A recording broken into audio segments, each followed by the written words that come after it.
ଦେଖନ୍ତୁ ଦେଖନ୍ତୁ ଏବେ ଭାତ ବସେଇଲି। ଆଉ ଭାତ ଟିକେ ବସେଇବି ପୁଅ ପାଇଁ। ତାପରେ ଚାଉଳ ଧୋଇ ବସେଇ ଦେଇଛି, ପକେଇ ଦେଇଛି। ମାନେ ଭାତ ସକାଳେ ରୋଷେଇ ହେଇନଥିଲା। ଆଉ ଏବେ ଭାତ ଟିକେ ବସେଇବି।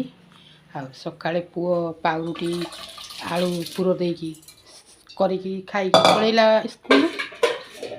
ତା ବାବାର ଶୁଖୁଆ ଭାଜିଥିଲି, ଶୁଖୁଆ ଟିକେ ଆଉ ଆଳୁ ଭର୍ତ୍ତା ଟିକେ। ଦେଖ ଆଳୁ ଭର୍ତ୍ତା ଟିକେ କରିଛି, ଆଳୁ ଭର୍ତ୍ତା ଟିକେ କରିଛି ହେଲା।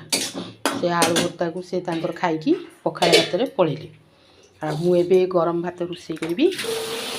ଗରମ ଭାତ, ଡାଲି, ମିକ୍ସଚର ଲଗେଇକି ଖାଇବୁ ଆଉ।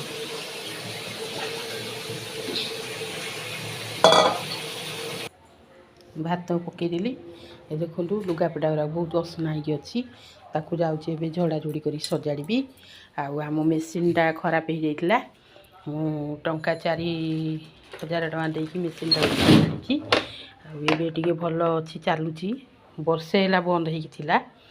ଆଉ ଏବେ ଚାଲୁଛି। ପାଣି ଏଇଠୁ ପଡ଼ୁଛି। ସେ ମେସିନ୍ ବାଲାକୁ କହିଛି ପାଣିଟା କେମିତି ବନ୍ଦ ହେବ। ସେ କହିଲା କି ଦେଖିଦେବି ଆଉ ହେଲା।